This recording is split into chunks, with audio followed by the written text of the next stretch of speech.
Assalamualaikum. Minggu ni kita sambung topik pergerakan dan pertumbuhan manusia. Jadi kita tengok fungsi sendi dan otot. So hari ni kita nak tengok beberapa sendi dan bahagian-bahagian sendi dan otot lah. So kita tengok ligamen. Right. So ligamen ni dia mengikat tulang dengan tulang. So antara tulang dengan tulang. So tu kita panggil ligamen. Kalau rawan, dia fungsi dia rawan ni fungsi dia untuk kurangkan geseran antara pergerakan dua tulang. So kalau tendon, dia mengikat tisu penghubung. Tisu penghubung yang mengikat otot dengan tulang. So otot dengan tulang. Otot dengan tulang. So ini adalah tendon. Alright. So cecair sinovial ni mengisi ruang dalam sendi. Dan bertindak sebagai pelincir dalam sendi dan membekalkan nutrien kepada rawan. So kita tengok seterusnya kita tengok pergerakan mengecut dan mengendung otot bicep dan tricep. So kalau awak tengok kat sini, saya padam. Kalau tengok pada gambar rajah ni, pada gambar rajah lengan ni, so ini adalah otot bicep yang pada bahagian depan ni. So tricep pada bahagian belakang. Bila tangan awak bengkok, otot bicep dia akan mengecut. So bila mengecut, tendon ni dia akan tarik tulang radius. Ni tulang radius, tulang yang berada di depan. So ulna tulang belakang. Bahagian belakang, tulang bahagian belakang. So dia akan menarik radius ke atas dan lengan akan dibengkokkan. So pada masa yang sama, bila bicep ni mengecut, so mengecut maksudnya dia memendek. Dia memendek masuk ke dalam. Dalam masa yang sama, otot tricep dia akan mengendur. Mengendur ni maksudnya dia memanjang. So bila dia memanjang, berlakulah proses pembengkokan lengan. So kalau meluruskan lengan, dia terbalik. Bicep akan kendur. So bicep dia akan menegang, jadi panjang. So tricep dia akan jadi kecut. Cuba awak buatlah lengan awak tu, bicep, tricep. So nanti saya akan tunjuk video. So otot tricep mengecut dan menarik ulna, tulang ulna. Ulna tu bahagian belakang. So dengan diluruskan, pada masa yang sama otot bicep mengendur. Right. So seterusnya kita tengok pola pertumbuhan manusia. So pertumbuhan manusia ni maksudnya adalah proses perubahan dari segi saiz, bentuk badan, berat, jumlah bilangan sel bertambah dan fungsi badan dalam manusia. So semua benda ni yang menyebabkan pertumbuhan manusia. Ciri-ciri yang digunakan untuk mengukur kadar pertumbuhan adalah ketinggian dan berat badan. Sebab ketinggian dan berat badan dapat diukur. Right, so kita tengok lengkung pertumbuhan manusia. So ini adalah lengkung pertumbuhan lengkung pertumbuhan manusia. So kalau kita tengok P, ini adalah pertumbuhan yang pesat. Sebab apa? Kalau awak tengok dia punya dia punya kecuraman tu dia tinggi kan.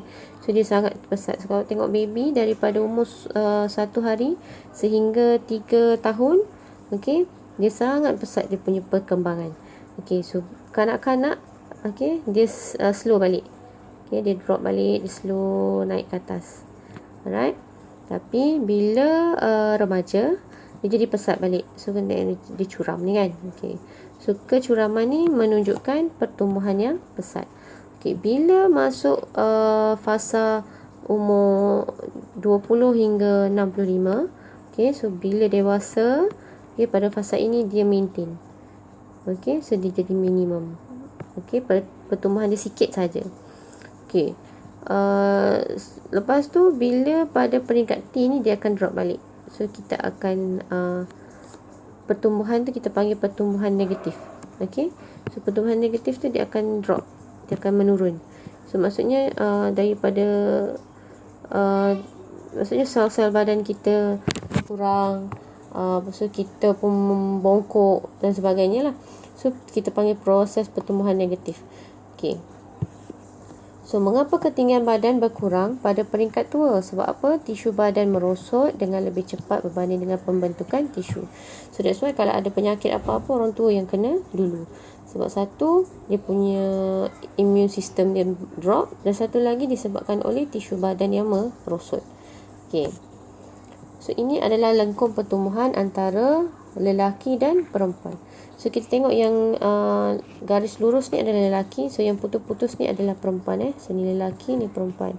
So kalau awak tengok pada usia 0 hingga 4 tahun, okey, sama-sama.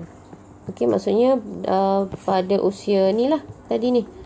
Okey, bayi. So pada waktu baby 0 hingga 4 tahun, so perkembangan lelaki dengan perempuan sangat pesat. Okey.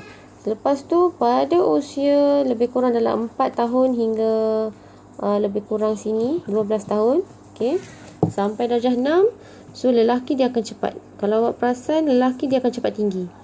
So perempuan ni dia potot dulu, dia kecil je dulu. Okey. So bila dah masuk form 1, okey, perempuan dia akan cepat naik tinggi. So lelaki dia maintain. Okey. Tapi pada umur 16 tahun, iaitu pada tingkatan 4 lah kan. So pada tingkatan 4, so pelajar perempuan akan drop, pertumbuhan dia akan perlahan, dan pelajar lelaki akan cepat lah dia punya tinggi tu. Sebab itu kalau kita tengok pelajar lelaki masa form 1 dia pendek je, bila masuk form 4 dia terus jadi tinggi. Sebab apa? Sebab dia punya lekung pertumbuhan ni sangat pesat, dia terus naik. Okey, dia naik. Okey. So graf di atas bandingkan kadar pertumbuhan lelaki dan perempuan, pilih jawapan. So kalau kita tengok sini, ni penerangan yang jelas lah. Okey, antara umur 0 hingga 4 tahun, so kadar pertumbuhan adalah sama. Okey, 4 hingga 12 tahun lelaki lebih pesat, 13 hingga 15 tahun, okey, so perempuan lebih pesat, tapi 16 hingga 20 tahun lelaki lebih pesat. Okey, pada pendapat anda, mengapa lelaki lebih tinggi berbanding perempuan pada peringkat dewasa? Sebab apa? Sebab tempoh pertumbuhan lelaki adalah lebih panjang berbanding dengan perempuan. Kalau kita tengok kat sini, kejap ya, saya padam. Okey, kalau kita tengok tempoh pertumbuhan lelaki, tengok lelaki dia tumbuh satu kali, dia tumbuh. Lepas tu round kedua dia tumbuh.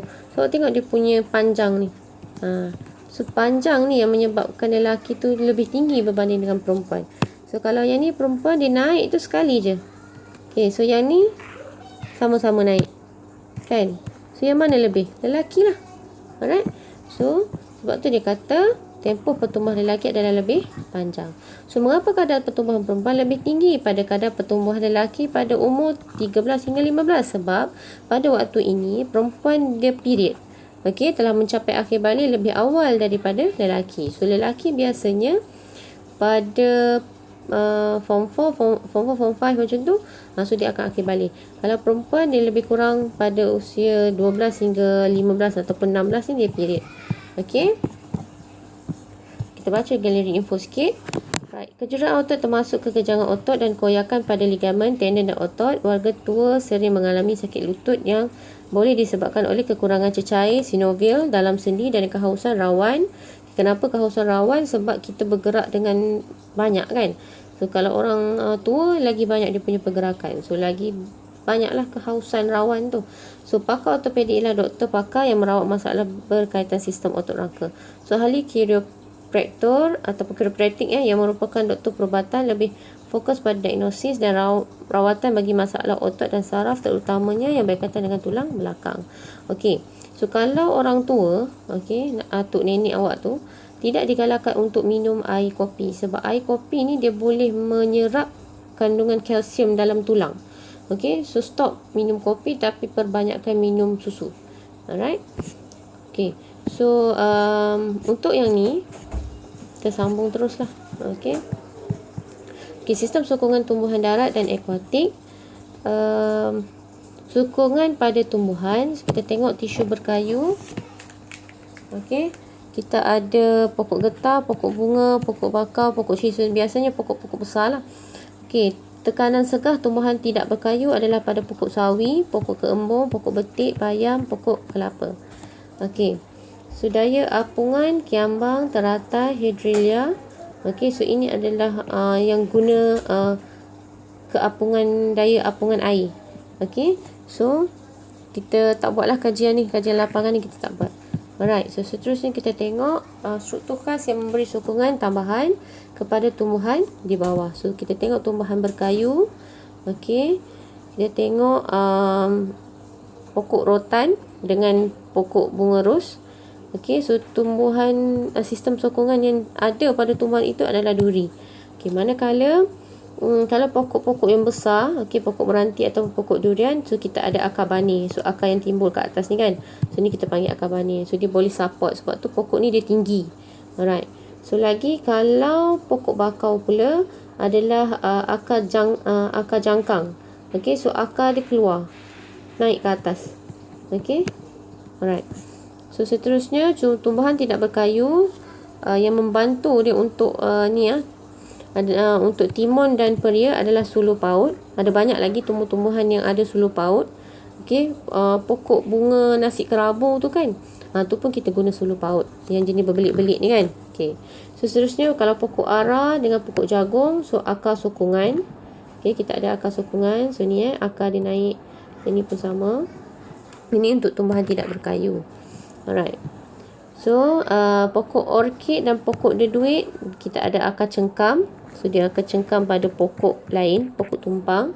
Okay, hidrolia yang ada dalam aquarium dan batang teratai. So kita ini adalah tumbuhan akuatik. So kita ada batang berongga. So batang berongga ni lah yang boleh menyebabkan dia tu terapung. So ni ni batang yang berongga. So kita ada udara dalam ni. So bila ada udara dia lebih ringan. Alright. So menunjukkan kata rentas batang sebatang pohon pokok. Okey, teruskan penulisan angka dalam raja di bawah dan tulis usia tumbuhan berkayu berdasarkan bilangan gelang pertumbuhan. Okey. So ini gelang pertumbuhan untuk tahun pertama. So dia akan ukur lilit pokok tu lah. So untuk tahun kedua dia akan ambil lagi. So tahun ketiga, tahun keempat, so, maksudnya dia ambil diameter pokok tu. So sampailah tahun ke-11. Okey, so usia pokok ini adalah 11 tahun. Alright. Okey, so untuk latihan pengukuhan, tolong jawab soalan objektif dan latihan kertas 2. So kertas 2 untuk bahagian B dan bahagian C. Okey, saya minta awak jawab soalan ni. Alright. So hari Ahad tolong bagi hasil tugasan awak lah. So ini sahaja untuk minggu ni. Tugasan awak settlekan soalan belakang buku SPS itu sahaja. Okey, so sekian, terima kasih.